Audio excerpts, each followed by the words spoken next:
네, 그 외사법, 네, 세 번째 시간이고요. 그 일단은 그냥 세 번째 이제 계속 진행을 하면서 여러 가지 이제 니즈들 계속 좀 공유를 하고 있는 것 같아서 그런 부분 좀 좋은 것 같고요.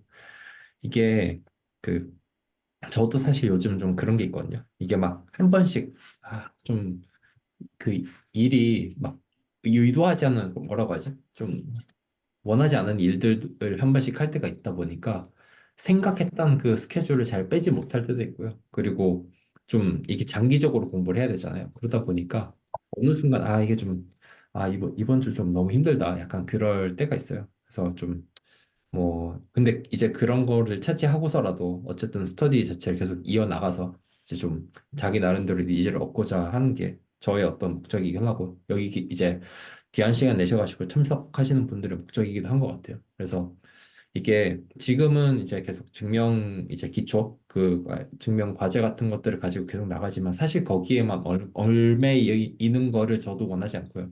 여기 계신 분도 이게 조금씩 이제 계속 이제 진행이 되다 보면은 각자의 니즈가 다 갈라지게 돼요. 그래서 처음부터 나는 이제 이 어떤 스터디 자체가 어떤 커리큘럼을 가지고 어떤 책을 해가지고 쭉 나가는 것 자체를 원하지 않는 이유도 결국엔 니즈가 갈라지기 때문이거든요. 그래서 근데 뭐 제 니즈도 이제 어쨌든 이제 어느 일정 부분 공유를 하는 것도 있지만 뭐 다른 분들하고 이제 달라질 부분도 있고요. 그래서 그러다 보니까 뭐 각자 이제 계속 이제 스터디 하다가 궁금한 거 있으시면 그거 그냥 가져오셔서 발표하는 거는 뭐 얼마든지 전 좋은 것 같습니다. 그래서 혹시라도 막 이거 준비하다가 나 이번 주 문제 못 푸는데 막 이런 걸로 스트레스 받지 마시고요. 그거 말고도 지금 다른 분들 스트레스 받으실 거 많잖아요, 진짜. 네. 사는 게 이제 어렵지 않습니까? 네. 그러다 보니까 뭐 그런 것들 일단 먼저 해결하시고 그냥 빈손으로 오셔도 괜찮거든요. 사실 저도 그냥 문제 하나 그 8번 1번 문제 푼 거 가지고 지금 저도 오늘 얘기하러 온 거거든요. 그러다 보니까 네. 신경 쓰지 마시고 각자 뭐 발표하실 거 있으시면 뭐 발표하시면 되겠습니다. 네, 뭐 어떤 분부터 먼저 하실까요?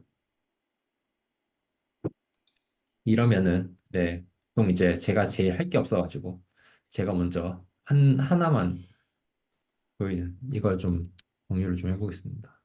제가 제가 이게 아직도 조금 한 2주가 지났는데 이해를 좀 못하고 있거든요.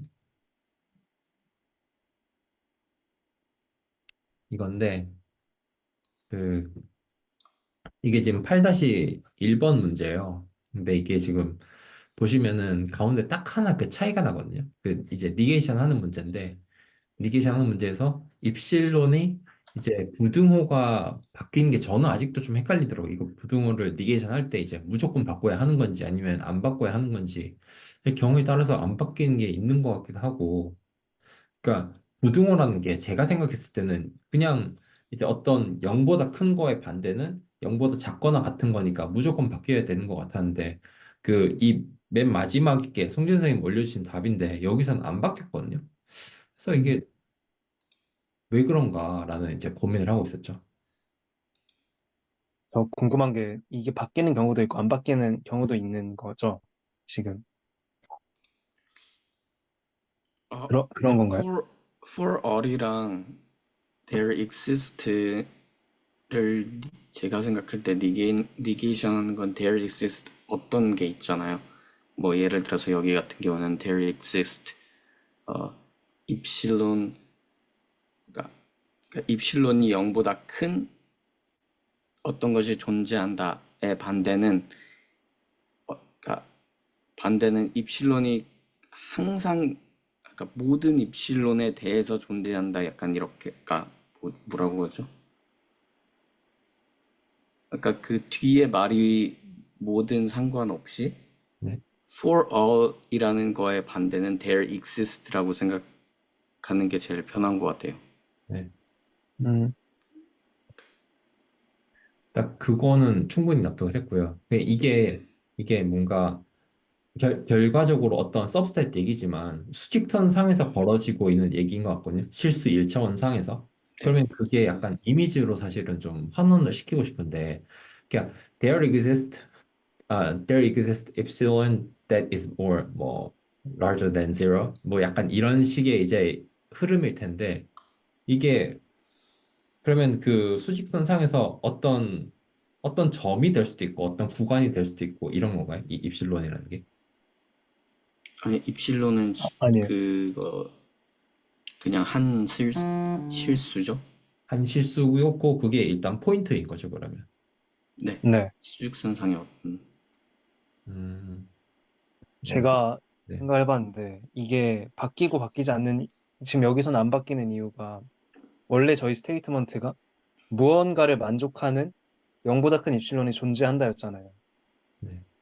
근데 이걸 니게이션을 하면 이 무언가를 만족하는 0보다 큰 입실론이 없다는 뜻이잖아요. 그러니까 입실론이 0보다 큰 거는 바뀌지 않아요. 그래서 모든 0보다 큰 입실론이 다음을 만족하지 않는다. 이렇게 되는 게 더 그거죠. 음, 그 명확한. 그러니까 입실론이 0보다 작거나 같아지는 건 애초에 니게이션을 해도 저희가 고려하지 않는 사항인 거죠.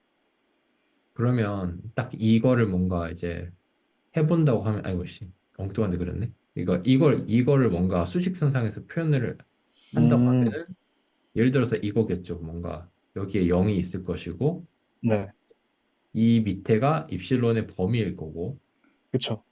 입실론의 범위이고, 이 모든 입실론이 0보다 이제 작다. 이거일 텐데, 이거 같은 경우는 또 이제 0이 될 거고, 여기서 이제 입실론 범위가 이렇게 되겠죠. 물론 0이 이제 빠지니까 이렇게 동그랗게 되겠고. 그럼 이게 전부 다 0보다 크다. 뭔가 이런 식으로 될 거고. 그럼 이거는 어떻게 봐야 되는 걸까요? 이런 논리로 봤을 근데 때. 이게 그, 뭐 수직선 상에서 보는 게 제가 봤을 때는 크게 의미가 없는 게 왜냐면 이게 예를 들어 스테이트먼트가 입실론이 0보다 크다라고 하면 니게이션을 하면 입실론이 0보다 작거나 같다가 맞잖아요. 그렇죠. 근데 여기서는 입실론이 0보다 크거나 같은 입실론이 존재한다니까 이거는 조건인 거죠. 뭔가 스테이트먼트라기보다는. 음, 그래서 니게이션을 해도 바뀌지 않는 것 같은데 말씀하신 지금 이 0보다 큰 게 존재한다를 수직선상에 그려보면 그냥 0보다 큰 거 딱 하나만 있으면 되니까. 그럼 뭔가 이렇게 뭔가 포인트 이런 식으로 이제 여기에 네, 그쵸. 입실론 이런 식으로 되는 것 같고. 그리고 포인트여도 되고 무엇이든 돼도 되죠. 뭐 고간일 수도 있고 그냥 0보다 큰 거 모두 다 될 수도 있는 거고 음, 존재하는 건.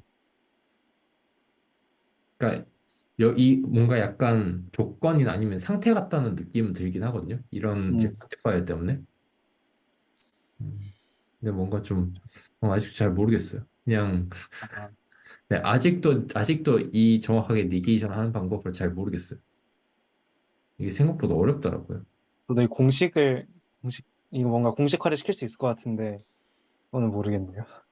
이거 무슨 그 멀티플리케이션 테이블 같은 거 없나요? 그러니까 그게 있을 것 같은데 아니 이걸 하나하나 어떻게 이걸 다 이해를 가면서 이거 니게이션을 하고 있어요. 답답해 죽겠네.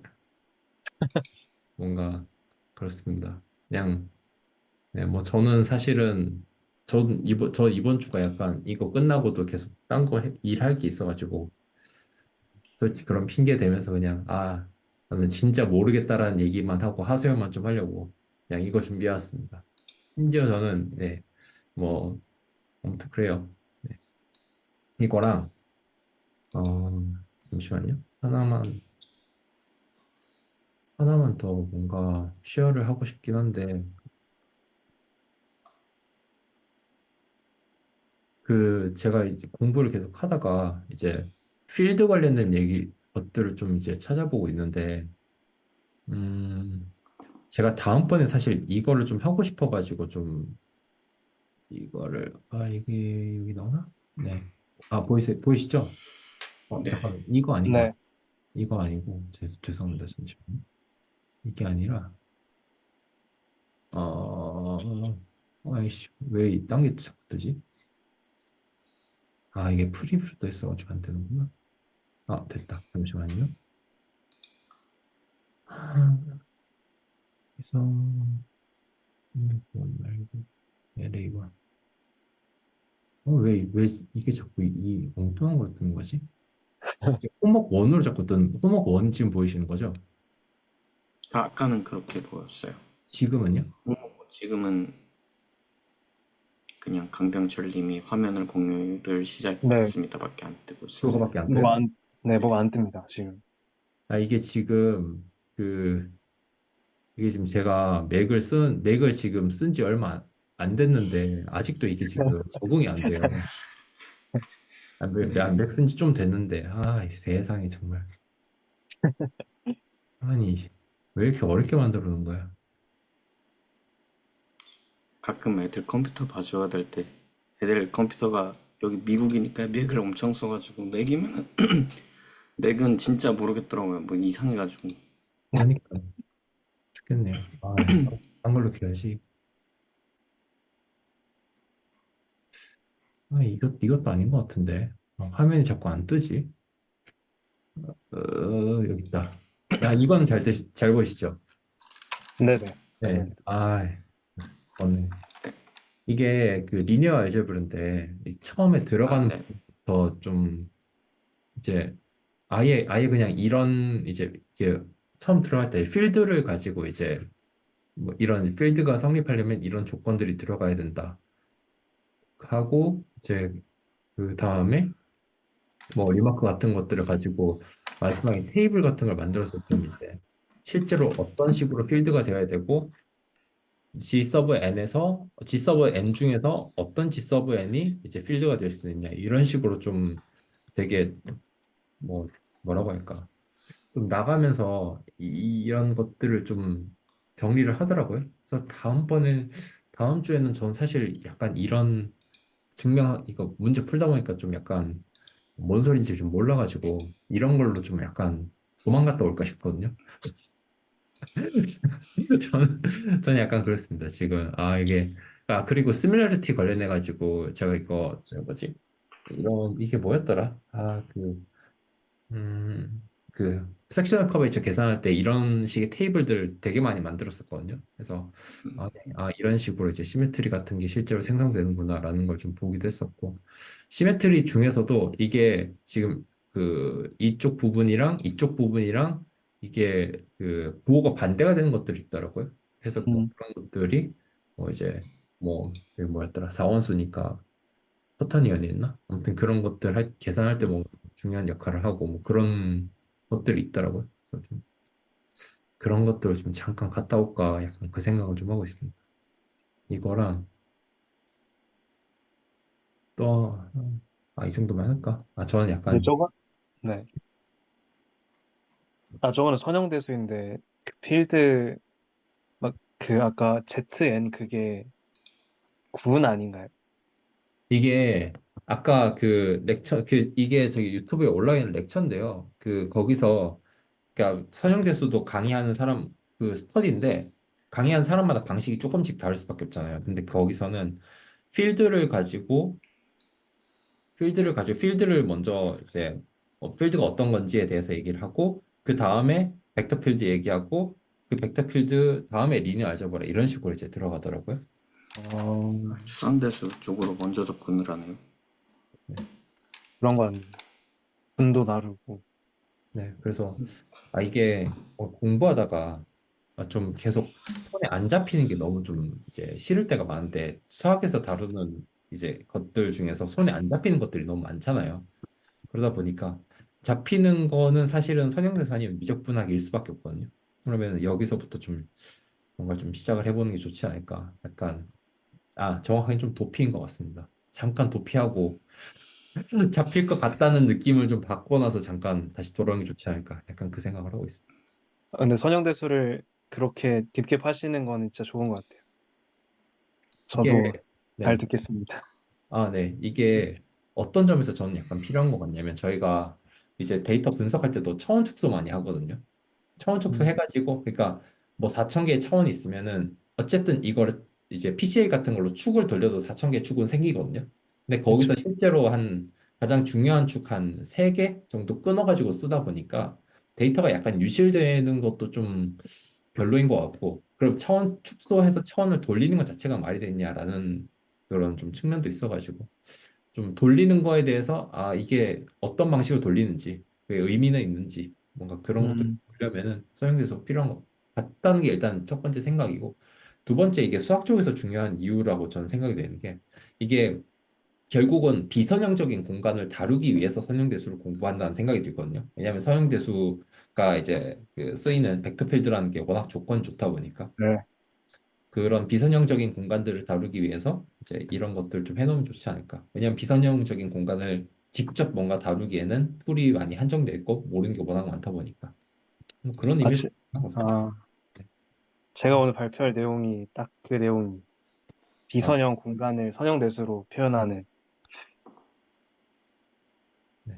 그래서 저는 사실 이 정도 하고, 네, 어, 이 정도 하겠습니다. 사실 더 아, 할 말도 없어요. 너무 너무 날로 먹네요.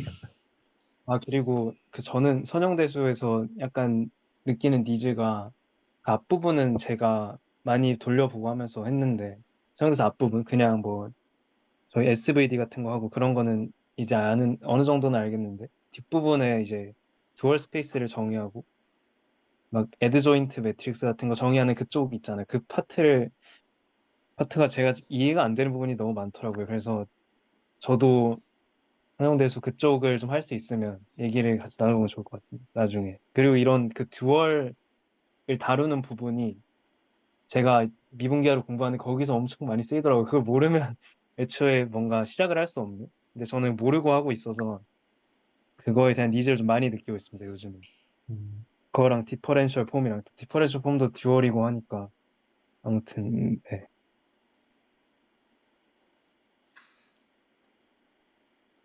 저 니즈를 아무튼 느끼고 있고 저도 이제 제가 하면 될까요? 제가 해도 될까요? 네네. 네.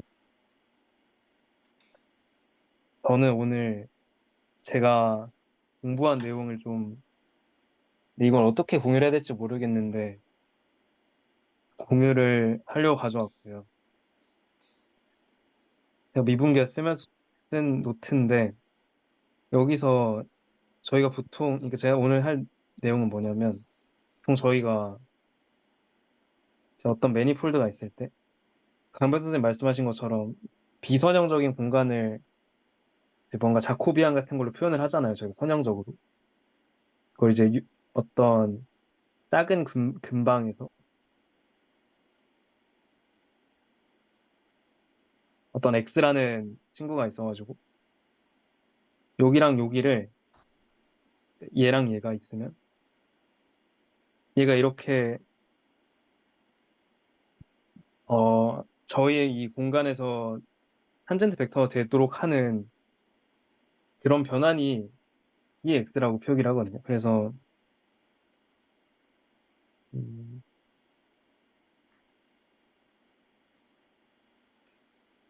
음, 네 이렇게 표현을 하고 뭔가 이 벡터 필드라는 거를 이제 원래는 이제 이런 곳에 막 있는 그냥 벡터 장인데 이제 얘를 제가 새로운 관점이 여기서 보면 도카르모라는 사람이 쓴 책에서 가져온 관점인데 벡터 필드를 저는 오늘 이 얘기를 하고 끝낼 건데요. 이 벡터 필드를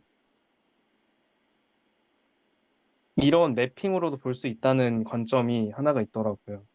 이게 뭐냐면 우리가 벡터를 생각을 하면 그 벡터를 어떤 이런 뭔가 유클리드 공간에서도 벡터를 이렇게 생각을 하는 게 아니라 벡터를 그 디렉셔널 디리버티브로 생각을 하는 그런 관점이 있고 그게 딱 이거고 이게 미분계에서 엄청 자주 쓰이는 관점이고 이걸 가지고 막 이렇게 표현을 하기도 하는 거더라고요. 그래서 이거에 대해서 좀 얘기를 나누면 좋겠다 생각을 했고 사실 원래 미분 형식을 가져오려고 했는데 미분 형식에 대해서 제가 이 사람이 쓴 글이 테렌스 타우라는 사람이 글을 썼더라고요. 그래서 그걸 쭉 읽고 하다가 어느 정도 저는 이해를 한 것 같았어요. 뭔가 이 오메가라는 친구가 이런 국소적인 무언가, 뭔가 벡터 아니면 스칼라 그런 거겠죠. 그거를 받아서 그 변화량을 내뱉는 그런 친구라고 했을 때, 그래서 그걸 그냥 미분 형식이라고 하는 거고, 뭔가 이렇게 쭉쭉 읽다가, 아, 그렇구나 하다가, 딱, 뭐지? 근데 이 부분부터 이제 막혀서 이거는 안 읽었는데요. 이것도 이제 제가 슬랙에 올리겠습니다. 이거 굉장히 좋은 글인데 제가 아직 이해를 못하고 있어서 미분 형식을 얘기를 하려 했지만 포기했고 이건 당장. 그래서 일단 이 관점이 존재하고 이게 무슨 말이냐면 X라는 벡터 장이 그러니까 예를 들어서 어떤 매니폴드가 이렇게 있고 여기다 그리지 말고 이렇게 그립시다. 일단 이 관점이 뭐냐면 이 매니폴드가 있을 때 벡터 장이 이렇게 있잖아요. 얘가 하는 역할이 뭐냐면 뭔가 이 매니폴드 위에 선언된 이 매니폴드는 그냥 R3라고 생각을 해도 돼. 그냥 R3라고 생각을 해도 되고 여기 이제 함수가 있는 거죠. 이런 함수가 있을 때 디퍼렌셔블 함수 이제 D라는 애에서 얘는 그냥 함수입니다. 그러니까 미분 가능 함수를 받아서 어떤 함수를 내뱉는 그런 연산자로 생각을 할 수 있고 이게 예를 들어서 이렇게 표현을 할 수 있는 거죠. 이렇게 표현을 하면 여기도 나오는데 뭔가 미분 연산자처럼 생각을 하는 거고 이 XF 여기 나오는 이 F가 변환되는 이 XF는 이미 이렇게 나와 있는데 이 뭔가 P라는 점을 받아서 여기 선언된 이 X가 V인 겁니다. 그래서 이 V 방향으로 이 어떤 함수 F를 디렉셔널 디리버티브 하는 그런 친구로 해석을 할 수 있다는 그런 관점이고요. 얘가 나중에 저희가 리브라켓이라는 거를 이 책에서 바로 리브라켓 이야기가 나오는데 그거를 선언할 때 이 관점이 쓰이더라고요. 그리고 막 네, 그래서 그게 쓰여서 한번 가져와 봤습니다. 이게 굉장히 신기한 관점이기도 하고 그리고 이게 저희가 그 가우스 공률이라는 걸 정의를 할 때 어떻게 정의를 하냐면 가우스 공률을 정의할 때 여기 나와 있는 어, 네. 이건데 이게 보통 이제 이런 가우스 맵을 생각을 하고 가우스 맵은 뭐냐면 예를 들어서 어떤 매니폴드가 있을 때 네, 이 점 P에서 점 P에 TPM이 있을 거 아닙니까? 이 탄젠트 스페이스가 있을 때 혹시 질문 있으시면 그냥 해주세요. 그리고 이 P가 있을 때 여기로 수직하는 이 벡터 이걸 이제 누라고 합니다. 누 P라고 했을 때 그럼 저희가 이제 이걸 R3 공간 위에 있다고 하면 R3 위에는 어떤 서피스라고 생각을 합시다. 그냥 대충 서피스 in R3 뭐 이렇게 그리면 안 되겠는가? 뭔가 네, 이런 서피스가 되겠죠. 이렇게 된다 했을 때 이렇게 TPM이 있고 그래서 이 누를 가우스 맵이라고 하고 얘를 어떤 P를 점으로 받아서 그러니까 이 P는 S에서 S2로 가는 그러니까 어떤 P를 점으로 받아서 누 P로 가는 이 S는 이제 왜 S2로 가는 거냐면 얘의 이 길이가 항상 1이에요. 왜냐면 저희가 정의를 이렇게 했기 때문에 이런 식으로 가우스 맵을 정의를 하면 항상 길이가 1이잖아요. 얘는 이렇게 노멀라이즈를 시켜줬기 때문에 그래서 이렇게 생각을 할 수 있는 겁니다. 그래서 뭔가 이 단위 원 위로 어느 곳으로 점을 대응시키는 그런 함수로 생각을 할 수 있는 거고 음, 그래서 이걸 가우스 맵이라고 하고요. 이 가우스 맵의 국소적인 변화량을 보통 이 가우스 맵의 국소적인 변화를 네, 그 허베처라고 정의를 하더라고요. 근데 이 국소적인 변화량을 생각을 할 때 나오는 내용이 이런 디퍼렌셜 폼들끼리의 변환입니다. 디퍼렌셜 폼들끼리 변환이 아니라 뭔가 이 미분형인 선형 사상이 나오는데 얘는 뭐냐면 얘를 이제 직관적으로 이해하면 뭐냐면 이렇게 봤을 때 저희가 그러니까 이제 이게 누였잖아요. D 누는 어떻게 정의되냐면 TPS에서 T 누 P S 제곱으로 정의가 되거든요. S 이건 이제 스피어. 이전 스피어의 위에 있는 탄젠트 스페이스로 옮겨지는. 그런 친구로 정의가 되는데, 그러니까 이제 어,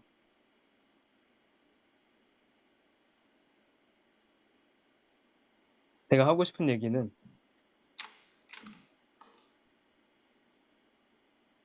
일단 이 내용, 얘가 이제 정의라는 게 뭔지를 보면 이거 좀 더 크게 그려야겠네. 여기 P가 있을 때 P가 있고 뭔가 V라는 친구가 있겠죠. 그러니까 이제 TPS가 여기로 간다는 건 뭐냐면 이제 원래 이 P에서 루피라는 친구가 있을 거 아니에요. 근데 V라는 쪽으로 조금 움직이면 여기서 뭔가 또 다른 V 뭐 P 플러스 V 친구가 나오겠죠. V 뭐 TV라 칩시다. 그러니까 이쪽으로 가는 우리 저희가 보통 미분을 할 때 이렇게 작은 변화량을 생각하잖아요. 여기를 조금 가서 나오는 새로운 함수값이 A인 거죠. 얘를 생각을 하고 이 둘 사이의 차이를 생각을 했을 때, 그러니까 이 둘 사이의 차이를 미분으로 표현을 하잖아요. 보통 이렇게 둘 사이 차이를 구하고 이 t를 0으로 점점 가게 만들면 미분이 되는 거잖아요. 그런 관점에서 이런 친구를 만들게 된 거고요. 그러니까 뭔가 제 얘기를 왜 하냐면 저희가 이제 나중에 마지막 종막에는 이제 뭔가 어떤 매니폴드가 있을 때 얘를 이 국소적인 좌표기로 표현할 수 있다라는 얘기를 저희가 많이 들었잖아요. 근데 이게 타당성이 얼마나 있는지에 대해서 말하기 위해서 이 얘기를 하는 건데 가우스 맵을 토대로 이 친구에 대해서 먼저 이해를 하고 가려는 겁니다. 그래서 일단 아까 했던 얘기로 또 돌아오면 이 뭔가 음, 네. 그래서 이 D 누라는 친구는 뭔가 이 디렉션을 받고 어떤 디렉션을 받아서 이 디렉션은 TPM 안에 존재하는 친구겠죠. TPS. 디렉션을 받아서 이 우리 단위 원 안에 이렇게 누라는 친구가 뭐 누피로 대응이 될 텐데 이 사이에 새로운 뭐 이 누피에서 여기로 간다. 어디로 간다. 그러니까 이게 이해가 되실지 모르겠는데 음. 여기서 그러니까 원래 이 S에서 T에서 어떤 방향으로 가면 뭔가 이 누피에 변화가 생길 거 아니에요. 그 변화량을 그 변화를 이제 누피 이제 이 단위원 위에다 그리는 거죠. S2 위에다가. 그러니까 얘가 여기로 가면 뭔가 누피는 여기로 이렇게 변화가 생길 것이다. 라고 하면 이제 둘 사이에 대응 관계가 생기잖아요. 대충 이해가 되시나요? 그러니까 지금 이걸 하는 게 그 네. 저기 뭐냐 S라고 그러니까 궁극적으로 원하는 건 저 S에 대한 정보량을 알고 싶은 거죠. S에 끝. 저 TPS에서 S에 대한 정보량을 알고 싶은 거죠. 음, 궁극적으로 알고 싶은 거는 이제 저희가 어떤 누라는 함수가 있고 S가 있을 때 이 S에서 변화량이 누에서 얼마나 변하는가를 알고 싶습니다. 누가 그럼 여기서 궁극적으로 알고 싶은 건 누인가요? 아니면 S인가요? 궁극적으로 알고 싶은 거는 누죠. 그리고 그 누가 S 위에 있는 함수인가요? 네, 그쵸. 음, 그렇게 생각하면 또 궁극적으로. 그러니까 일단 누라는 거 이건 어쨌든 R3 위에 있는 매니폴드고. 그러니까 이 탄젠트한 무언가가 누잖아요. 탄젠트한 애를 쏟아내는 게 누라는 함수인데, 그렇게 치면 S에 대해서 더 알고 싶어서 누라는 걸 만드는 거긴 하죠. 지금 말씀하신 게 왜냐면 약간 어떤 맥락으로 제가 들리냐면은 미분기하의 네, 가장 메인스트림으로 쓰는 맥락인 것 같은데요. 네, 그 맥락이 제가 알기로는 대략 이런 식이에요. 뭔가 우리가 알고 싶어하는 어떤 공간일 수도 있고 뭐 어떤 네, 저기 네, 네, 평면일 수도 있고 그거는 뭐 상황마다 다르지만 어떤 S가 있고 뭐 여기서는 서페이스를 치겠습니다. 그 네, 서페이스 안에 특정 곡소 영역인 그 포인트마다 모든 네, 포인트마다 탄젠트 스페이스를 이제 만들고 이제 네, 탄젠트 벡터가 나오겠죠. 그럼 그게 이제 뭐 TPS라고 그러면 이제 어떤 특정 포인트에 의존되니까 TPS라고 네, 치고 그 TPS에서 그러니까 그게 포인트마다 의존은 되지만 그 자체 내에서 연산이 동작하는 공간을 이제 일종의 뭔가 이제 우리가 알고 있는 아주 친숙한 이제 곳으로 환원을 시키고 싶은 거죠. 욕망 자체는 그렇. 네, 그러다 보니까 지금 이제 저 볼을 가지고 1대1로 대응시키려는 발상을 이제 그러니까 하는 거고 그 과정 네, 그러면은 이제 누가 그럼 이제 막 저기 그 탄젠트 스페이스 안에 있는 어떤 특정한 함수 누가 있고 우리가 알고 싶은 네, 그 누의 변화량을 구한 다음에 그 변화한 누의 변화량을 누적해서 뭐 적분을 한다든지 해가지고 우리가 쉐입에 대한 정보를 양을 알고 싶은 거니까 그래서 지금 네. 아, 그리고, 구조적인 얘기를 계속 하시는 걸로 지금 제가 이해는 하고 있거든요. 맞아요, 맞아요. 그리고 좀 더 정확히는, 누라는 거는 탄젠트 스페이스 위에 정의된 함수는 아니에요. 누는 이제 그냥 S 위에 정의된 함수. 아, SE 정의는 함수가 누인데 그럼 그 누는 저기 포인트 P에는 의존하나요? 그쵸? 음, 그래서, 어, 일단 가변 선생님 말씀하신 게 맞고요. 정확히 맞고. 그래서 이 누라는, 지금 이 모든 걸 하는 이유는 공률이라는 거를 저희가 어떤 뭔가 서피스의 공률이라고 생각을 하면, 공률이라는 게 이, 뭔가 휘어짐, 그 똑같은 터털러지인데 휘어짐이잖아요. 그래서 이제 뭔가 가우스가 생각을 하기에는 제가 봤을 때는 휘어짐이라는 걸 정의하기 위해서는 예를 들면 서피스라고 하면 서피스는 그냥 탄젠트 벡터가 전부 다 위로 가니까 얘네끼리 변화가 없잖아요. 탄젠트 벡터끼리 변화가 없는데 이 공면이라고 하면 탄젠트 벡터가 뭔가 이렇게 발산을 하거나 뭐 모이거나 하니까 그걸로 측정을 하고자 한 것 같고 근데 지금 생각을 해보면 탄젠트 벡터가 아니라 이 노말 벡터가 지금 생각을 해보면 탄젠트 벡터만 가지고 할 수 있나? 이 공률이라는 걸 정의할 수 있나? 근데 일단 아무튼 제가 생각을 하기에는 이 노말 벡터가 어떻게 퍼지고 어떻게 좁혀지는지 이걸 가지고 이 2차원 서피스의 공률을 저희가 생각을 할 수 있을 것 같았어요.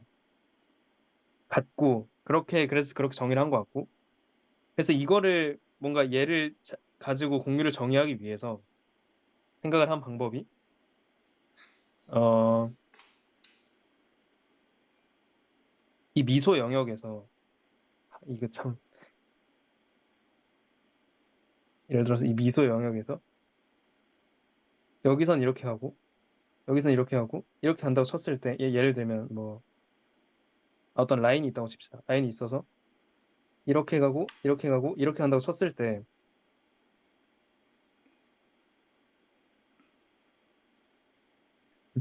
이게 참 어렵네요. 이렇게 가지 않겠지. 이렇게 뭔가 아래로 휘어져 있는 이렇게 아래로 볼록한 친구가 있으면 이렇게 갈 거 아닙니까? 이러면 얘네끼리 만드는 이 넓이가 뒤집히기 때문에 공률이 마이너스가 되고 그리고 뭔가 이렇게 동그란 애들 원처럼 이렇게 동그란 애들이 있으면 얘네끼리 만들어내는 공간이 뭔가 좀 넓어지기는 할지언정 뒤집히지 않기 때문에 공률이 플러스가 된다. 뭐 이런 식으로 저는 이해를 하고 있는데 아무튼 이런 탄젠트 벡터로 공률이라는 걸 정의하려는 시도가 있었고 그걸 정의하려는 시도에서 탄젠트 벡터끼리의 길이를 통일하겠다는 생각이 있었고 그렇게 하면 S2로 가는 집합이 되겠죠. S2 안에 있는 집합이 되겠죠, 얘네는. 그래서 S2로 넣었을 때 그 국소적인 이 누의 변화량을 알기 위해서 그냥 이런 친구를 생각을 한 건데 이걸 기하학적으로 생각을 해보면 얘에서 얘로 가는 변환인데 여기에서 디렉셔널 디리버티브를 한 친구가 여기에서 어떤 T 누피 S 제곱에 들어가는 친구이기 때문에 그러니까 이 친구를 이제 이렇게 이해할 수 있다는 거죠. 그래서 마지막으로 제가 드리고 싶은 말씀은 아주 장황해졌는데 여기 아니고 근데 뭐 이런 내용도 비슷하게 이 뭔가 이 D가 들어간 함수가 나옵니다. 그러면 얘를 저희가 이해할 수 있는 방법 이게 굉장히 많이 나오는데 이해할 수 있는 방법은 디렉셔널 데리버티브라고 이해를 하면 될 것 같아요. 이거 자체를. 그래서 이거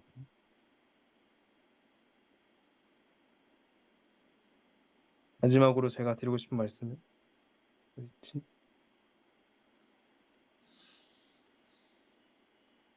그냥 쓰겠습니다.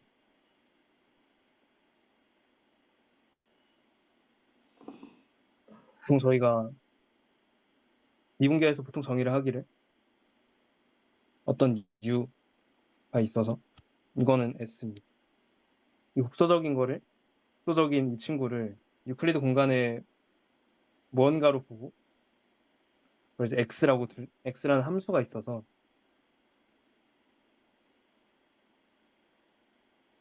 어, 제가 잠시만 이걸 본 게 있는데 잠시만요. 여기서 정의를 하는데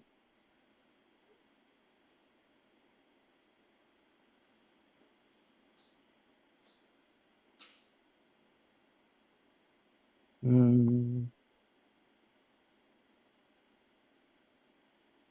이거를 제가 따왔어야 되는데 기억이 안 나네.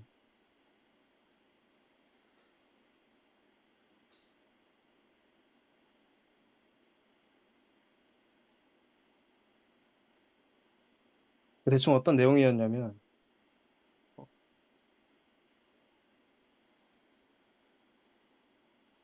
이제 저희가 흔히 쓰는 이 기호 이걸 베이시스로 보통 쓰잖아요. 근데 얘를 dx 오브 0, 1, 0 이렇게 치겠다는 게 이거였습니다. 그래서 이게 의미하는 게 뭐냐 보면 저희가 이런 x라는 함수가 있고 뭔가 여기서 벡터를 하나 받아서 여기로 옮겨주는 친구인 거겠죠. 여기서 벡터를 받아서 이렇게 옮겨주고 그런 함수가 x인 겁니다. 뭔가 여기서 하나의 점을 여기로 옮겨주는 a인 건데 국소적인 관점에서 이거를 이제 여기서의 베이시스 벡터가 있고 여기서 베이시스 벡터가 있을 거 아니에요. 그게 이거인 거고. 그래서 x라고 하면 이제 여기 p가 있고 p가 있을 때 뭔가 이 p를 여기로 옮겨주는 애가 x인데 이게 참 이게 이렇게 옮겨주는 게 x이고 얘가 여기로 가게 옮겨주는 게 x인 겁니다. 이 작은 근방 안에서 두 점 사이의 대응 관계를 만든 게 x인데 그게 x인데 dx라는 건 뭐냐 그러면 이 p라는 점에서 이쪽으로 디렉셔널 디리버티브를 취하면 그게 여기로 간다는 거예요. 그래서 이게 베이스 벡터로 작용을 한다는 거예요. 미분 기하에서. 그리고 근데 이제 당연하게도 가장 쉬운 방법은 p가 원점에 있고 이쪽으로 가는 이쪽으로 가는 디렉셔널 디리버티브를 잡는 거겠죠. 이쪽으로 가는 디렉셔널 디리버티브를 잡으면 얘가 여기로 가는 거고 여기로 가면 여기로 가는. 근데 이제 저희가 보통 S를 선언을 할 때 뭔가 R3에서 스피어 같은 거는 뭐 UV를 받아서 사인 U, 뭐 코사인 U 이게 좌표가 실제로 있잖아요. 실제로 어떤 F라는 게 있는데 저희가 보통의 어떤 매니폴드를 선정을 하면 그냥 얘는 그대로 지 혼자 존재하는 거잖아요. 어떤 함수가 없어요. 그래서 보통은 이제 저희가 뭐 XI, FX 이건 굉장히 익숙하지만 이거에 대해서 익숙하지 않은데 이거를 그냥 이런 디렉셔널 디리버티브 정의를 했기 때문에 이런 관점이 가능한 거고 그래서 여기 위에 어떤 함수 f가 올라와 있을 때 이게 어떻게 실용적이냐면 여기 어떤 함수 f가 올라와 있을 때 그냥 이걸 가지고 바로 미분을 할 수 있다는 거죠. 왜냐하면 이거 자체가 여기로 올라가서 요 위에서는 어떤 디렉셔널 디리버티브를 의미를 하는 것이기 때문에 요 방향으로 f를 미분해라 뭐 이런 관점이 될 수 있는 거고 그래서 이런 뭔가 벡터를 디렉셔널 디리버티브로 보는 이게 아까 제가 말씀드렸던 그 듀얼에서도 그리고 디퍼렌셜 폼 같은 거에서도 유효한 관점이 될 것 같아서 이걸 알아두면 좋을 것 같아서 가져왔고요. 처음에 했던 게 이거였죠. 뭐 말씀드렸듯이 어떤 매니폴드, 얘는 그냥 혼자 존재하는 애고, 위에 함수가 있을 때, 이 함수를 받아서 새로운, 새로운 어떤 함수를 내뱉는 그런 애가 될 수 있다는 거죠. 이 벡터 스페이스, 벡터 필드 자체가. 그게 어떤 탄젠트 벡터가 하는 역할이고. 왜냐면, 탄젠트 벡터는 디렉셔널 디리버티브와 똑같은 의미를 지니기 때문에, 뭔가 그런 느낌을 많이 받았어요. 그러니까 제대로 얘기를 한지 모르겠는데, 혹시 질문 있으신가요? 어, 특별히 질문은 없고요. 그냥 네. 그냥 미분기화 내용이구나. 약간 그 생각만 좀 있습니다. 아, 지금 그냥 이거하고 이제, 제가 네. 제가 네네. 받아들인 관점, 그냥 굉장히 단순한 관점으로는 그 어떤 x가 있을, 뭐 보통 우리가 네. 함수할 때 네. x에서 y로 가는 함수가 있다고 하면은 네.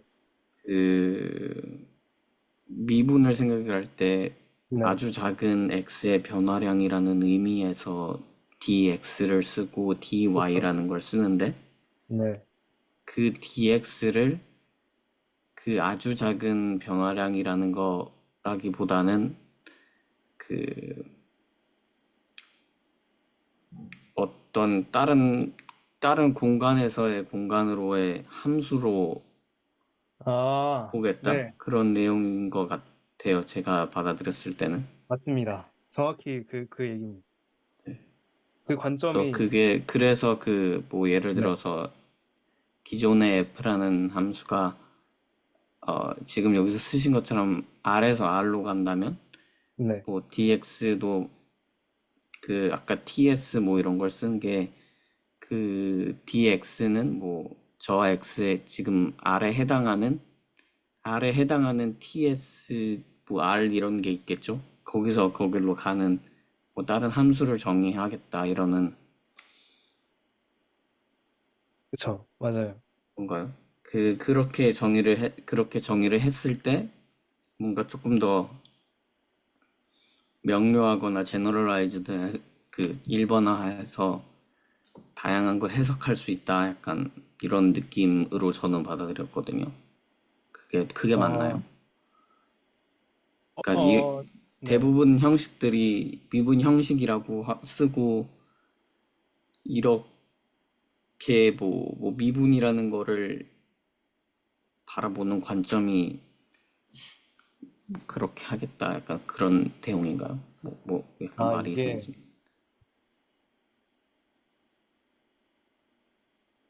제가 이 관점을 처음에 본 게 이 책인데, 여기서, 잠시만요. 아, 네. 여기서 원폼이라는 애가 나오고, 이제 여기서는, 잠시만, 이게 맞나?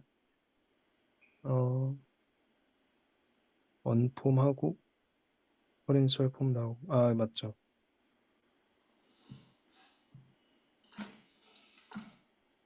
일단 말씀하신 게 어느 정도 어느 정도? 사실 저 정확히 이해를 잘 못했는데, 제가 이해한 거는, 제가 이건 그냥 다시 말씀을 드리면, 이 DF라는 애는 뭐냐면, 원래 어떤 F라는 함수가 있었어요. 그럼 디퍼렌셜 폼이라는 애는 뭐냐면, DF는 아까 말씀드렸듯이 디렉셔널 디리버티브를 하는 애인데, 디렉셔널 디리버티브를 하려면 벡터가 있어야 되잖아요. 뭔가 그 방향을 만들어주는 벡터가 있어야 될 거 아닙니까? 그래서 그냥 그 벡터를 받아서, 원래 이 F라는 애도 F라는 애가 R3에서 만약에 R로 정의된 함수예요. 그럼 DF는 똑같이 R3에서, 왜냐면 일단 디렉션을 받아야 되니까. 그리고 디렉셔널 데리버티브를 하는 R을 내뱉는 함수가 되는. 대충 이렇게 이해를 했고, 그래서 아까 여기서 나왔던 미소 변화에 대해서 생각을 했을 때, 아까 말씀하신 미소 변화. 얘도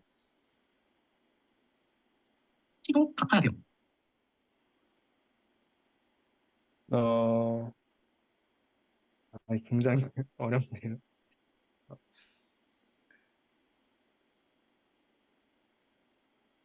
그 원래 미소 변화로 생각을 하는 게 맞는데, 원래 이렇게 저희가 생각을 했었고, 근데 새로운 관점에서는,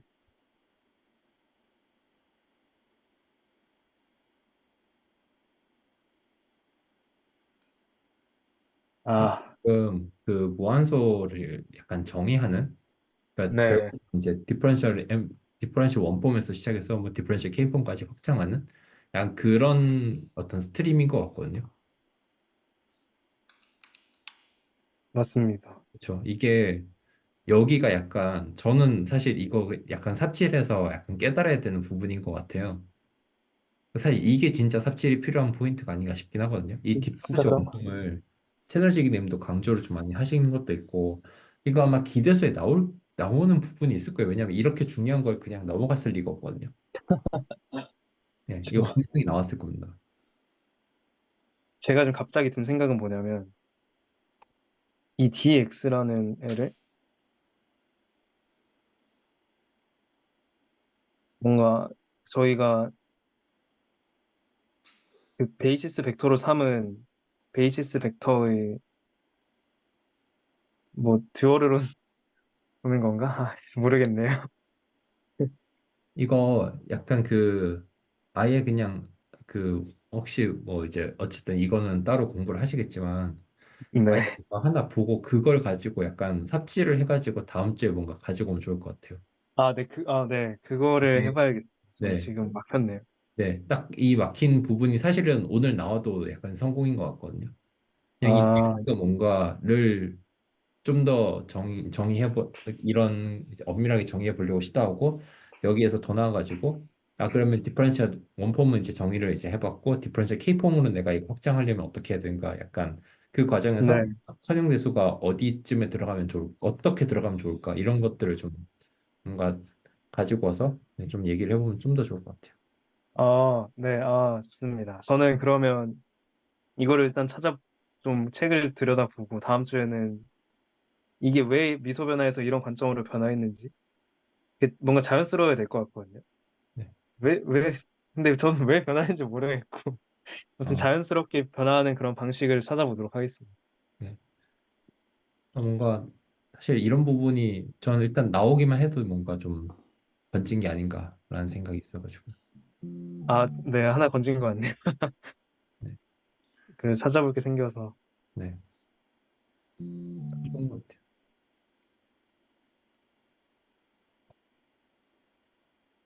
여기까지 하겠습니다.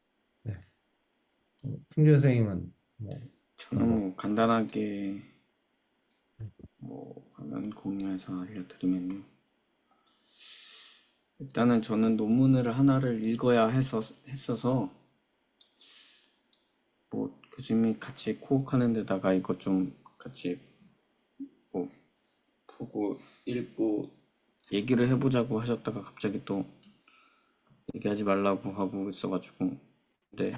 근데 이거는 아예 뭐 저희 랩에서 나온 논문도 아니고 원래 그냥 출판되어 있는 논문이라 그냥 이 부분에 대해서 저는 공부를 했다라고 하고 약간의 설명을 해드리려고 합니다. 그래서 사실은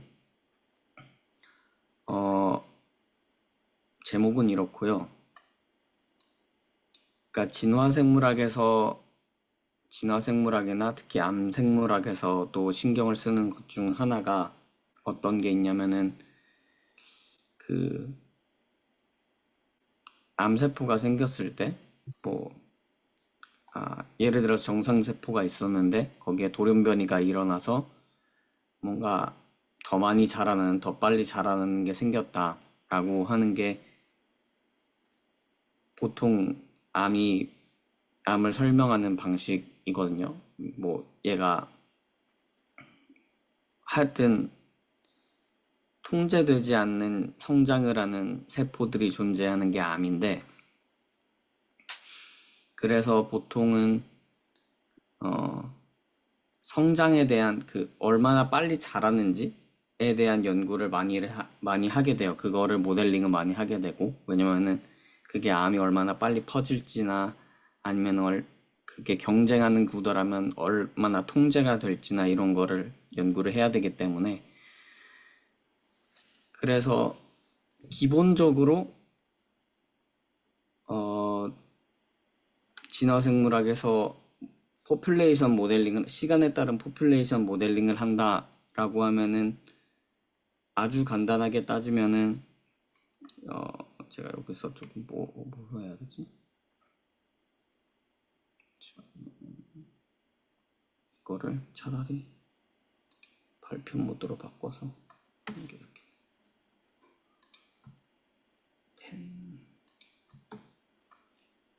지금 결국에는 뭐야, 왜안 되지? 결국에는 이게 중심이거든요. 아주 간단하게는 이 미분 방정식 하나로 포퓰레이션의 성장을 보는 거예요. 이 dx가 포퓰레이션, 그러니까 개체수, 그리고 t 같은 경우가 시간에 따른 개체수 변화량이 현재 개체수의 어떠한 그 얼마만큼 빨리 자라는지를 곱해준 거로 요 아주 간단한 성장곡선 그래프로, 성장곡선 미분 방정식으로 나타나지는데, 그래서 아주 진짜로 간단하게 하면은 dx dt가 예를 들어서 뭐 k라는 거에 x 이러면은 이 xt는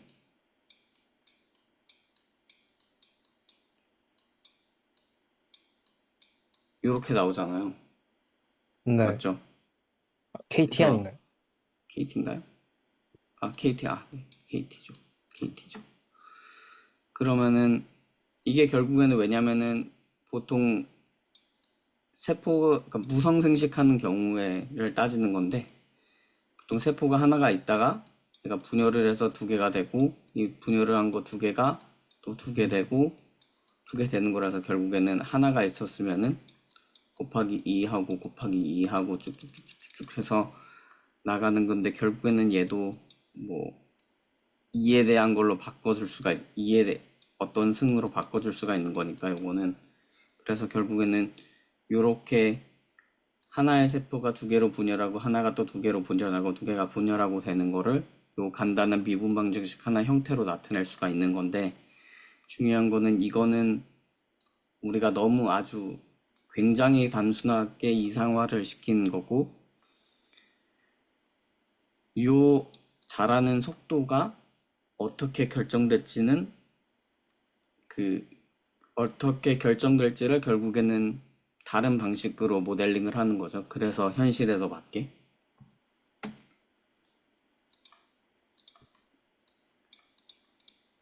그래서 이 논문 같은 경우에는, 그래서 그런 연구들을 많이 했고 이미 기본적인 모델링들이 많이 되어 있어요. 지금 여기 써놓은 로트카-볼테라 컴피티션 이퀘이션이라는 것도, 지금 보면 여기 밑에 써놓은 게 로트카-볼테라 컴피티션 이퀘이션인데,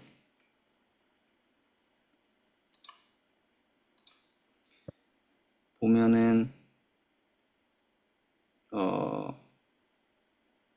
뭐 예를 들어 요 R이 아까 봤을 때 그 K랑 똑같다고 보시면 돼요. 결국에는 그만큼 성장을 하는 거고, 대신에 이 R이 1 마이너스 머시기로 되어 있잖아요. 근데 이 머시기가 내 개체수랑 이 포퓰레이션, 그러니까 스피시스 1의 개체수랑 어떤 스피시스 2의 무언가를 곱한 거에다가 뭘 나눠주는데, 요거 나눠주는 거 어차피 지금 당장 신경 안 쓰셔도 되고 요만큼을 빼주는 거잖아요. 그래서 이거를 요렇게 묶어서 생각을 해주는 게 더 좋아요. 그래서 요게 아까 말한 요거 G 중 하나다. G의 예시라고 보시면 돼요. 그러면은 뭐가 되냐면은 결국에는 얘가 숫자가 늘거나 얘가 숫자가 늘면은 음. 요 전체 수가 감소하니까 전반적으로 x1의 증가하는 속도가 감소하겠죠. 네. 그래서 뭐 같은 예를 들어서 스피시스 A가 있는데 뭐 예를 들어 사람이 너무 많아지면은 이거 스피시스 A가 너무 많으면은 스피시스 A는 똑같은 그 영양분을 두고 경쟁을 할 텐데 스피시스 A 사이에서도 그래서 스피시스 A가 뭐 그 숫자가 높으면은 이 전체가 낮아져야 되는 거고 마찬가지로 얘는 스피시스 2랑도 경쟁을 하는 거예요. 근데 이 경쟁을 하는 정도가 요걸로 정해지는 거죠. 알파로. 그리고 요 K 같은 경우는 이 전체 합이 K라면은 K1이라면은 이게 0이 되겠죠. 그래서 이거는 약간 어떤 환경의 맥시멈 카패시티를 정해주는 그래서 캐리잉 카패시티라고 요 K가 정해지는 거고요. 그래서 기본적인 모델은 이렇게 되어 있고 이 논문에서 조금 더 뭐라고 해야 되지? 조금 더 신박하게 넣어놓은 요 논문의 새로운 관점은 evolvability, 진화 가능성이라는 거를 진화 가능한 트레이트 중 하나로 본 거예요. 진화 가능성이라는 것도 진화할 수 있다라고 보고 그거를 모델링을 아주 간단한 형태로 했을 때 그랬을 때 이제 어떤 결과가 나타나느냐라는 거를 지금 이 논문에서는 보여주고 있는 거고요.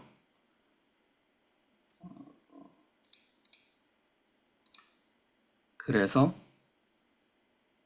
요 U랑 V가 결국에는 똑같은 건데요. 그러니까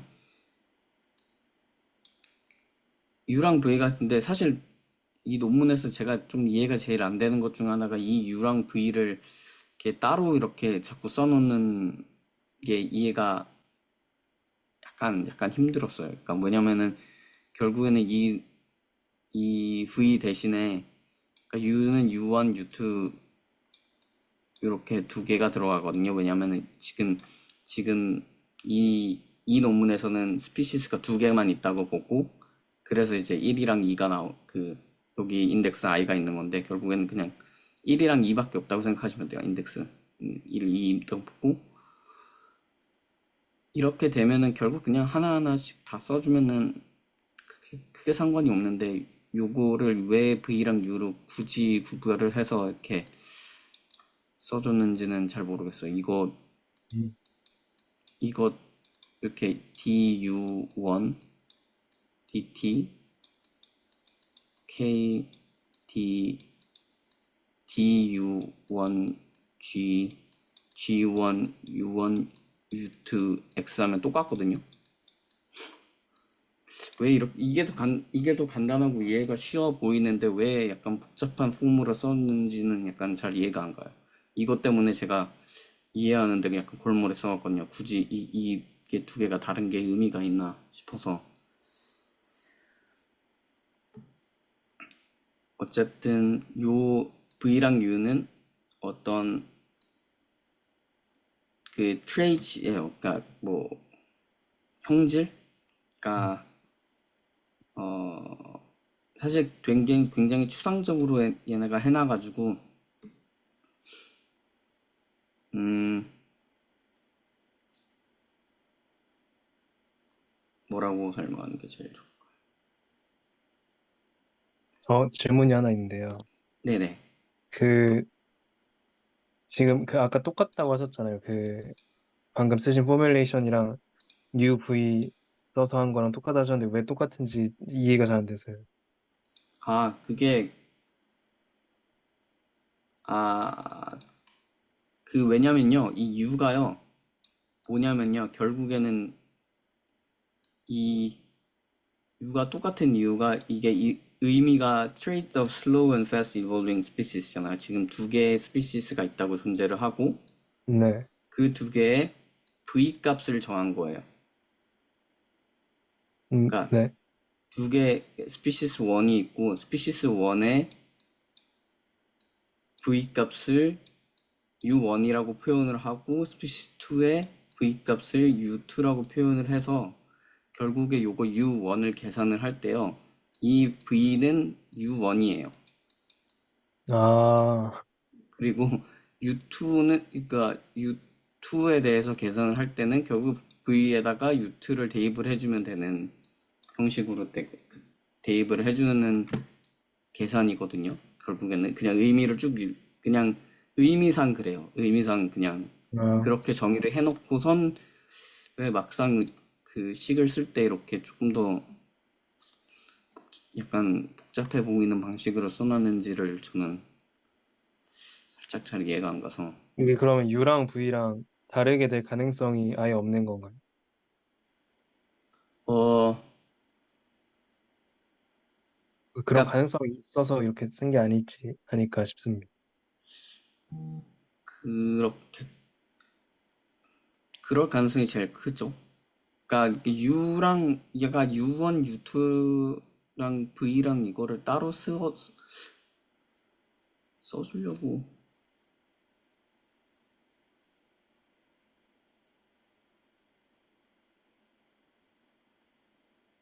그냥 좀 간단하게 쓰고 싶어서 그랬던 것 같아요, 제 생각에.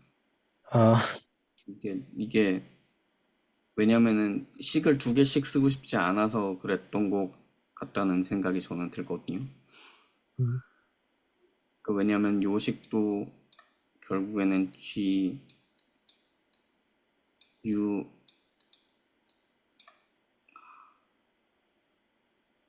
I, 식을 쓰기가 조금 곤란해지긴 하네요. V를 안 쓰면. 그러니까 의미상은 두 개를 쓸 필요는 없긴 한데 아, 네. 식을 쓰기가 조금 곤란해지는 것 같긴 해요. 알겠습니다. 아, 일단 이해했습니다. 감사합니다. 네네. 그냥, 그래서 네. 어, 저 약간 뭐라고 하지? 이게 암에서도 이런 것들을 많이 하지만 네. 약간 개인적으로 좀 더 관심 가는 부분은 발생학 쪽이거든요. 아, 발생학종. 네, 뭔가 디프, 발생학에서도 이게 네. 어쨌든 주어진 유전자를 가지고 발현도를 가지고 이게 막 이제 좀 뭐냐 그툭 같은 것도 이제 생겨나면서 뭔가 이런 식으로 모델링하기 되게 좀 좋을 것 같다는 생각도 좀 있고요. 전 일단 사실 이 정확하게 이게 어떤 거에 쓰이는지 논문을 사실 못 봐가지고 아, 엑셀로도 뭔가 논문 한번 보내드리는 게 네, 나았을 수도 네 있어요. 나중에 한번 그 네네. 슬랙에 올려주시면 좋을 것 같아요. 네네. 이게 그 약간 조금 제너럴한 에볼루셔너리 바이올로지에서 보여주는 거라서, 네. 네, 그래서 약간 그 생각이 있고 그 또 하나는 어, 그 암을 해결하는데도 약간 이제 어쨌든 이제 암이라는 거는 이제 치료하기 위해서 계속 연구를 하는 거니까 치료하는 그쵸. 방식으로 여러 가지 이제 시도들이 있었잖아요. 제가 기억하기로 2000년대 초반에 가장 많이 시도했던 거는 그 엔지오제네시스라고 해서 그 혈관 같은 네네네. 그러니까 암에서만 생겨나는 아주 특수한 혈관 같은 것들을 막으면서 암을 좀 치료하자 약간 이런 시도가 있었는데 뭔가 좀 그런 게 좀 맞아. 생각이 엔지오니디스 막는 약이 많죠. 많은데 뭔가 제가 기억하기로 되게 특별하게 효과적이었다 이런 약은 잘 모르겠어요. 네, 암이 항상 그래요. 얘네는 뭘로 막으면은, 그래서 이볼버빌리티를, 그래서 캔서 에볼루션 쪽을 연구를 요즘에 많이 하는 이유가, 어, 예를 들어서 피트니스 랜드스케이프라고 얘기를 많이 하는데 그러니까 피트니스는 결국에는 어떤 환경에서 잘 살아남을 수 있는 거죠. 예를 들어서 한국에서 잘 살아남을 수 있는 한국의 계절 변화가 이렇게 쭉 일어나는데 이 변화에 적응을 하면서 살아남을 수 있는 계치가 있고 어, 예를 들어서 사막 환경에서만 살아남을 수 있는 계치가 있다면 이 친구는 여기서는 피트니스가 굉장히 낮겠죠. 사막에서만 살아봤으니까. 근데 예를 들어서 우리나라 같이 사계절이 막 요동치고 뭐 엄청 추웠다가 더웠다가 한 데서 살았던 애는 여기 가서도 어느 정도 살아남을 수는 있겠죠. 그래서 그런 정도를 이제 피트니스라고 많이 전행을 해주는데요. 어, 이거 얘기를 갑자기 왜 했지? 암 같은 경우도 피트니스 랜드스케이프를 이란 거를 자꾸 보는 이유가 그 어떤 가상의 스페이스를 항상 좀 생각을 하는데 그 사람들이 생각을 많이 하는데요. 이렇게 돼 있으면은 요 밑에가 어 스트래티지라고 할 수 있어요. 그러니까 생명체가 생물체들을 선택할 수 있는 방향, 뭐 예를 들어서 엄청나게 빨리 자란다도 하나가 방법이 될 수도 있고 아니면 아예 안 자라고 멈춰 있는다. 아예 엄청나게 메타볼리즘을 낮춰서 그냥 생존해 있는 데만 초점을 둔다라는 것도 있을 거고 원래는 포도당을 많이 썼는데 아니 나는 포도당 말고 딴 걸 쓸래라는 것도 하나의 스트래티지가 있을 수가 있겠죠. 그런 다양한 스트래티지가 있는 데서 피트니스 어떤 한 환경에서의 피트니스를 이제 표현을 하면 이런 어떤 서페이스가 나올 거잖아요. 네. 이런 어떤 서페이스가 나올 건데 암 같은 경우에는 어떠한 이유에서인지 그 예를 들어서 엔지오제네시스 같은 거는 게 있다면은 혈관을 많이 만들려는 이쪽이 예를 들어서 혈관을 많이 만든 이쪽으로 가면 갈수록 혈관을 많이 만드는 어 스트레티지를 선택을 하는 거다라고 하면은 약물 같은 경우는 이 경우를 막는 거잖아요. 근데 암이 항상 신기한 게 얘네가 여기저기 이렇게 멀리 가서 어딘가에서 다른 스트레치들을 찾아요. 그럼 이 약이 소용이 없잖아요. 그래서 이래서 암이 항상 그 치료가 어려운 거고, 그 다음에 그래서 에볼루션에 대해서 연구를 암 쪽에서 되게 많이 하고 있어요. 그래서 저 약간, 궁금한 게 네네. 저렇게 그 저 스트래티지 평면에서 움직이는 거는 진화를 하는 건가요? 암이? 네, 그게 여러 가지 방법이 있을 수가, 그러니까 진화라는 게 이게 약간 애매한데, 그러니까 스트레치를 바꾸는데 여러 가지 방법이 있는 건가요? 네, 스트레치를 바꾸는 게 이제 예를 들어서 그러니까 진화라고 해야겠죠. 스트레치가 바뀌는 거니까 스트레치의 컴포지션이 바뀌는 거니까 바뀌었기 때문에 진화가 일어나는데 그 진화가 일어나는 이유가 여러 가지인 거죠. 그리고 저희 같은 아, 경우는 그 이유를 연구를 해야 되는 거죠. 진화가 일어나는 거는 확실해요. 그러니까 뭐 우리가 셀렉션 이런 거를 막아주고 이러는 게 결국엔 또 셀렉션이라는 걸 하는 건데 셀렉션이 일어나면 진화가 일어날 수밖에 없으니까 네. 그 셀렉션이라는 게 그러니까 그냥 자연 선택으로 진화가 일어나는 게 아닌 건가요? 어 그러니까 그냥 자연 그러니까 선택. 그게 이제 에볼루션이라는 거를 정의를 정확하게 하는 게 좋을 것 같은데요. 아, 제가 에볼루션 정의를 제대로 안 했어가지고 지금 여기서 어 에볼루션이라는 게 어떤 에볼루션이라는 걸 정의를 하려면은 일단은 환경이 필요해요. 어떤 환경. 네, 이 environment를 정의를 안 하고는 사실은 고정된 environment, 고정된 physical space나 그거를 정의를 고정을 안 해두면 사실 리볼루션을 정의를 할 수가 없거든요. 그래서 저 네, 여기에 있는 어떤 스피시스의 포퓰레이션이 있었어요. 그러니까 여러 포퓰레이션이라고 하려면 한 개 이상이겠죠. 이 네, 포퓰레이션이 있는데 요거를 이제 시간에 따라서 쭉 보는 거예요. t가 있고 네, 이 environment 내에서 요 스피시스의 스피시스를 보는 건데 시간에 따라서 네, 얘네들의 유형이 있어요. 타입이라고 해야겠죠, 결국에는. 네, 네, 얘네들의 타입이 뭐 예를 들어서 1에서부터 10까지의 타입이 있다면 네, 예를 들어서 가장 처음에 봤을 때 이 1에서부터 10까지가 골고루 10분의 1씩 분포를 하고 있었어요. 네, 그리고 나서 몇 세대가 지난 다음에 그 다음에 컴포지션을 봤는데 얘가 다 똑같이 10이에요. 네, 그러면 얘는 이볼루션이 일어난 게 아니에요.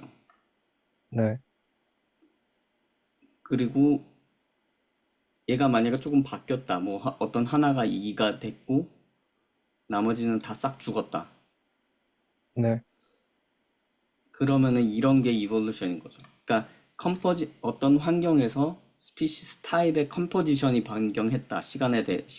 세대에 따라서 어, 그런 현상 그 자체를 에볼루션이라고 부르고요. 그 에볼루션의 타입들을 여러 가지로 나누고 그 다음에 그 원인들을 여러 가지로 나눌 수가 있는 거예요. 그 에볼루션의 원인이 그냥 예를 들어서 그 제가 중에서 가장 생각하는 유명한 게 내추럴 셀렉션인 거죠.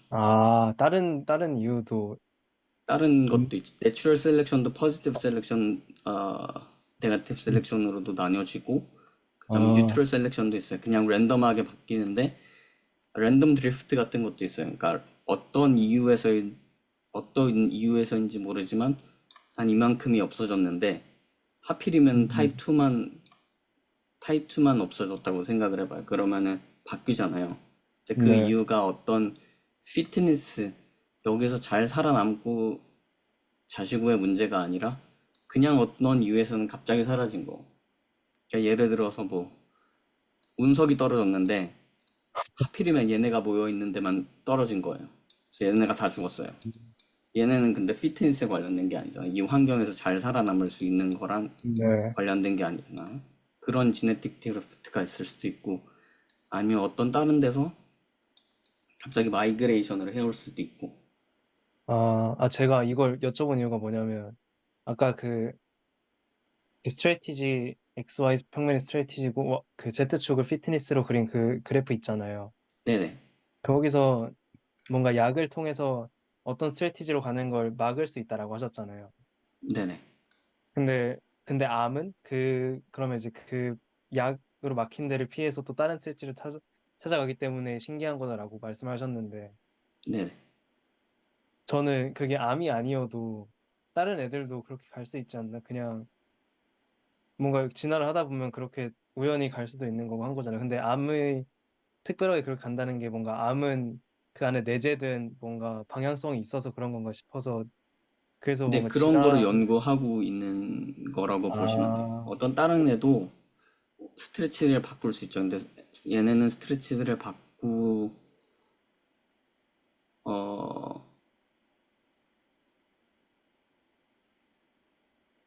뭔가 암만의 특별한 그런 게 있는 이게 암만의 특별한 거가 있다라고 가정을 하고 찾아내는 거죠. 왜냐면은, 그러니까 아, 찾아내는 가정을 하는 게 아니라 그런 거를 관찰을 하는 거잖아요. 관찰이 된 거잖아요. 그러니까 관찰이 되고 있는 어떤 세포는 그냥 죽어버리는데 어떤 애는 약물에 내성이 생긴단 말이에요. 그럼 이 아, 차이를 구별을 하고 싶은 거죠. 그러니까 이 암 중에서도 어떤 애는 여기를 막으면 얘는 스트레치를 바꾸지 못해서 죽는데 어떤 애는 갑자기 내성이 생겨버린단 말이에요. 그럼 얘네 둘의 차이가 무엇일까를 이런 좀 약간 진화생물학적인 관점에서 아, 왜 저는 얘네는 이런 거를 빠져나갈 수 있는 스트레치를 잘 찾을 수 있었을까? 이게 원래 내재된 돌연변이 네. 때문이냐 아니면은 뭐 미세 환경에 의해서 이럴 가능성이 높아진 거냐 아니면 이런 거에 대한 연구를 아, 한다고 아, 보시면 돼요. 저는 그냥 스트레이치 바뀌는 게 완전 방법이라고만 생각을 했는데 뭐 예를 아니야. 들면 그거는 스트레치들을 바꿔서 그러니까 살아남은 애들이 바꿨기 때문에 살아남은 건데, 그 바꿔진 게 랜덤하게 네네 바뀔 수도 있고, 아니면은 아닐 수도 무슨 있고 이유가 있어서 그럴 수도 있는데, 그거를 찾아내는. 아, 저는 그 이유가 있다는 게 이해가 안 됐는데 뭔가 왜냐면 저는 유선 알고리즘으로 그냥 아, 유선 네네. 알고리즘이 그거잖아요. 그 유선 알고리즘은 그냥 뮤테이션 랜덤하게 해서 네, 랜덤하게 뮤테이션을 주는 거죠. 그쵸. 그리고 그냥 환경에 맞는 거 계속 뮤테이션해서 찾아가는 그런 알고리즘인데 거기에 따르면 그냥 완전 랜덤이잖아요. 근데 그게 네네네. 그거 같은 뭔가 경우는 시너지인 것 같은데. 랜덤하게 정해주는 거죠. 그냥 아, 진화라는 거에서 아이디어를 따서 그 옵티미제이션의 알고리즘을 만든 거고, 실제 같은 경우에는 방향성이 어, 있고 뭔가 방향성이 있는 거죠. 신기하네요. 아, 근데 뭔가 생물학에 그래서 대해서는 게 방향성이 다 있지 않나요? 네, 맞아요. 생물학이 되게 신기한 게, 그게 제 석사 지도 교수님이 연구를 하셨던 건데, 그 아까 디벨로멘탈 바이올로지 얘기를 하셨어가지고 발생학 쪽 얘기를 하셨어서, 사실은 수정란 하나에서 시작을 하잖아요. 네.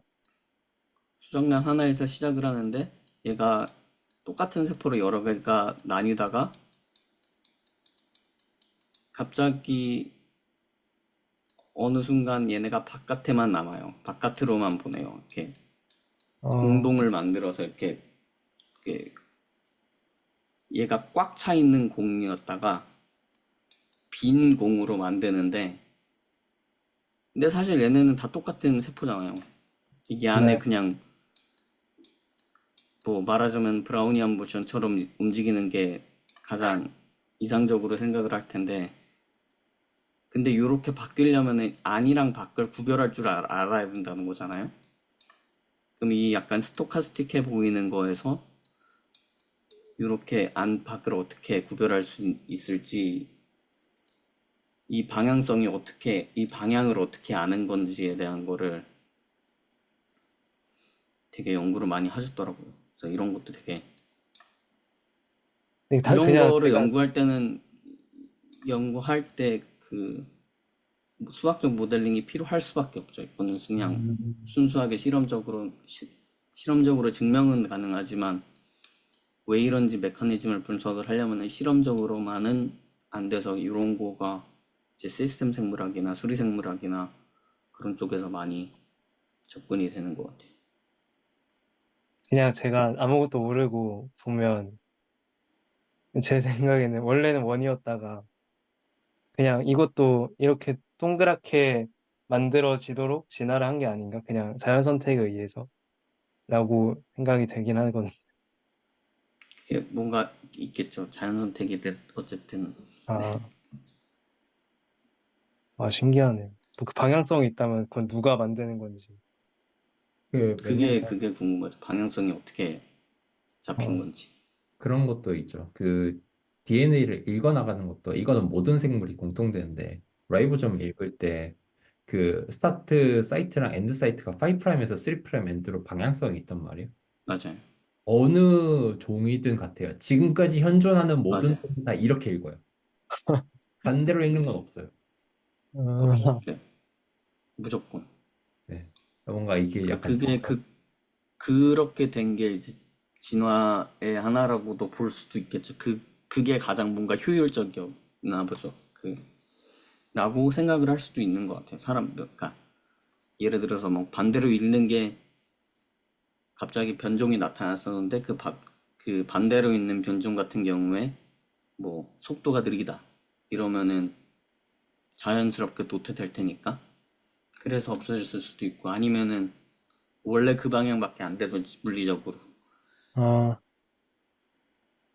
여러 가지인데 그 아미노산 같은 경우도 맞아요. 이게 두 가지가 있어요. L폼이랑 D폼이라고 이게 일어나는 게 두 가지가 있거든요. 근데 맞아요. 현존하는 모든 그러니까 이게 그냥 임의로 그 뭐냐 고온 고압을 줘가지고 일부러 만들어 버리면 L폼, D폼 50대 50으로 반반으로 나와요. 맞아요. 근데 L폼이 자연계에서는 99% 이상 발견되거든요. 맞아요.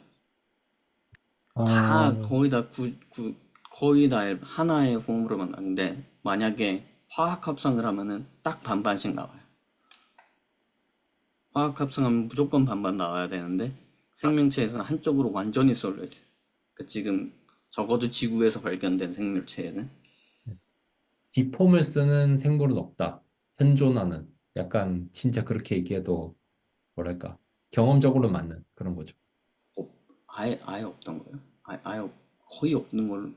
그러니까 생물체에서 이게 생명과학에서 그 약간 느끼지 않나요? 뭐 100% 없다고 말할 수가 없는 게 맨날 한 몇십 년 뒤에 하나씩 그런 거 아니야 하고 막 자꾸 하나씩 나타나가지고 약간 네. 약간 그렇긴 한데 뭐 지금까지 알려진 것 중에서는 정말 대부분 99% 이상은 다 그 한쪽으로 다 돼 있어요.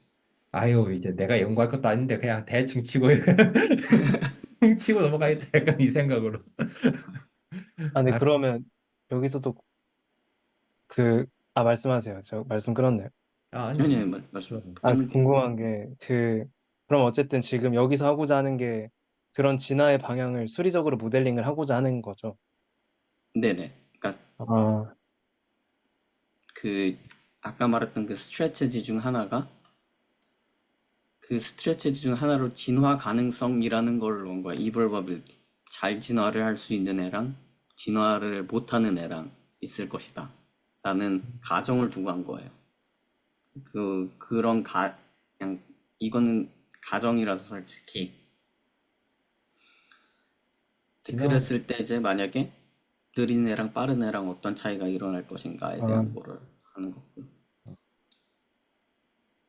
그래서 여기서는 나중에 뭐 아까도 말했듯이 진화의 시나리오가 여러 가지가 있을 수가 있는데 그 중에서 네 가지를 특히나 더 초점을 둬서 여기서는 본 거고요. 네. 어, 뭐 나머지는 사실 다 결과들이에요. 이런 거예요. 이거 같은 경우가 아까 말했던 그 피트니스 랜드스케이프 중 하나예요. 그러니까 말하면 시간에 따라서 인디비주얼이 그 선택할 수 있는 스트래테지가 뭐 이런 가상의 축상에 있다고 생각을 하고 이 축에서 피트니스를 보는 거죠. 피트니스가 높은지 낮은지.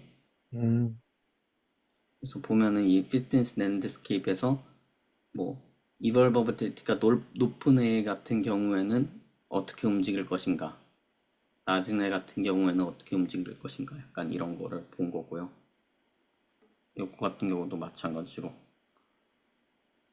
이 에볼루셔널 레스큐는 이제 아까 말한 것처럼 메테오 같은 거 떨어지거나 화산 폭발해가지고 갑자기 확 네. 낮아졌을 때 그 다음에 이제 어떻게 나타날 거냐인데 보면은 뭐 당연히 예측한 대로 에볼버빌리티가 높은 애가 지금 최종적으로는 가장 높은 피트니스 쪽에 먼저 도달하고 그런다 뭐 이런 내용들을 보여주고 있는 거고 이게 왔다 갔다 하는 경우에는 어떻게 될 것인가랑 어 이게 그 그런 카타스트로피가 자주 일어나냐 아주 희귀하게 일어나냐 뭐 그냥 적당히 일어나냐에 대한 거를 분석을 한 건데요. 그러니까 신기한 것 중 하나가 이런 카타스트로픽한 이벤트가 매우 적게 일어나는 경우에는 이볼버빌리티가 낮은 애가 오히려 더 나중에 포퓰레이션 사이즈가 커요. 그러니까 왜냐면은 안정되어 있으니까 굳이 진화를 많이 안 해도 되는 거예요. 그러니까 뭔가 변종들을 많이 안 만들어도 잘 살아남는 거고 변종들을 안 만들어내는 게 더 잘 살아남을 수가 있는 거고 만약에 카타스트로픽한 이벤트가 많이 일어나는 경우에는 변종들을 많이 만들어낼수록 좋은 거죠. 그래야지 이제 살아남을 수가 있으니까 뭐라도 하나라도 살아남으니까 그런 거 보여주는 거고 어, 이것도 마찬가지로 비슷한 예시였습니다. 결국에는 결국에는 그냥 되게 간단한 미분 방정식 모델이에요. 그것도 뭐 코드도 한 바닥? 코드 파이썬 코드 봤는데 한 몇 줄이더라? 한 50줄쯤 되더라고요. 다. 그래서 이런 부분에 연구가 있다. 근데 지금 얘 같은 경우에는 스토카스티스틱이 그냥 아예 디터미니스틱한 ODE 모델이라서 훨씬 간단한 거 하고요. 최근에는 OD랑 이제 ABM 에이전트 베이스 모델이라고 그리드 같은 거 만들어 놓고 여기에 뭐 그리드 하나에 셀이 있고 약간 그냥 알고리즘적으로 이렇게 ODE 같은 거를 활용한다기보다는 그냥 어떤 단순한 행동들을 반복을 시켜가지고 혹시 게임 오브 라이프 뭐 이런 거 유튜브 같은 데서 아, 보신 적 있나요? 그런 형태로 모델링 해가지고 하는 경우도 많고 그거랑 이거랑 섞은 하이브리드를 많이 하기도 하고 그렇, 그렇습니다. 오늘은 네, 이런 거 한번 재밌었는데요. 약간 전 궁금한 게 이런 거 논문 좀 많이 보시잖아요. 네, 여기서 미분 방정식 세울 때 네. 세컨도도 위로 가는 경우가 있나요? 서드 이상 가는 경우가 있나요? 모델 중 아니요, 세컨드 이상은 안 가죠. 안 가요. 그리고 거의 세컨까지 가는 경우도 거의 본 적이 없던 것 같아요. 그러니까 그냥 개수가 무지하게 많거나 세컨이 나오는 경우는 PD 써가지고 그거 쪼갰을 때, 그러니까 음, partial differential equation은 나중에 결국에는 얘는 어차피 뉴메리컬 솔루션밖에 뭐 구할 수가 없으니까 그걸 바꿨을 때 두 개로 이렇게 나눠지잖아요. 그래서 그거 이외에 왜냐면 제가 이게 그냥 단순히 어렸을 때 막 미분 계산할 때는 뭐 미분을 세 번 하든 네 번 하든 이런 것들이 좀 있는데 이게 어느 순간 레벨이 좀 그 다른 차원의 수학을 배우면서 보니까 세컨도도 이상 안 가는 것 같더라고요. 음, 네. 가봐야 이해가. 특히 응용 쪽에서 세컨오더 이상 갈 이유가 약간 거의 제 약간 생각으로는 세컨오더 이상 가는 게 의미를 부여하기가 힘들어서 그런 것 같아요.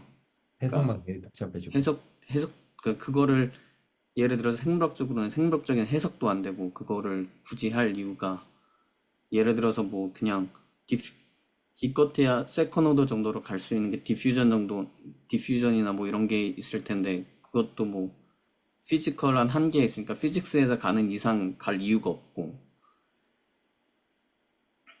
그 이상 넘어가면은 뭐 해석이 안 되잖아요.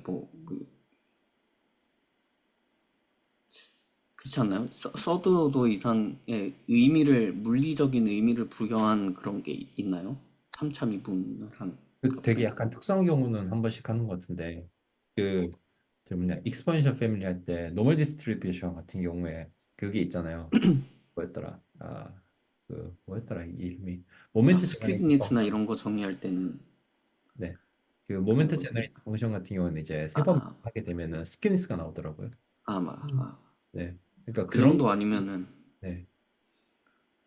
그 되게 특수한 조건이죠. 사실 그런 것들도. 그러니까 그런 특수한 조건에서는 의미를 붙일 수 있을 것 같은데 제너럴한 형태의 뭔가 의미가 붙는 것 같진 않아요. 계산하기도 힘들어서 그런 것도 있지 않을까요? 사실은 계산하기도 힘들고 세컨 오더까지는 뭐 어쨌든 사람들이 어떻게 저렇게 뭐 아주 가끔 알제브릭 솔루션을 낼 수도 있겠지만 서드 오더부터는 뭐 약간 답도 없어 보이고 그러니까 안 하는 게 아닐까. 음. 네. 오늘은 좀 시간이 좀 오래됐네요. 네. 이 정도에서 마무리를 하면 참 좋을 것 같고요. 그 다음 주도 이게 뭔가 일단 저는 한동안은 계속 약간 이런 식으로 갈까 하거든요. 그래서 뭔가 방향성에 대해서 뭔가 다 같이 해야 된다 이런 것들을 물론 세울 수 있는데 일단 대화를 하면서 좀 그 포커스가 되는 부분이 이거 셋 다 궁금한 게 확실하게 나온다. 그럴 때 뭔가 좀 그 부분에 대해 좀 더 정할까 싶고요. 지금은 이제 뭐 공부한 거 이제 계속 얘기하고 나 관심 있는 거 얘기하고 현재는 이제 계속 이런 식으로 조금 더 진행이 돼도 괜찮을 것 같습니다. 혹시 뭐 이제 다른 의견 있으면 계속 알려주시고요. 네. 그럼 네. 네, 오늘은 여기서 마치겠습니다. 다들 네, 고생하셨습니다. 고생하셨습니다. 정말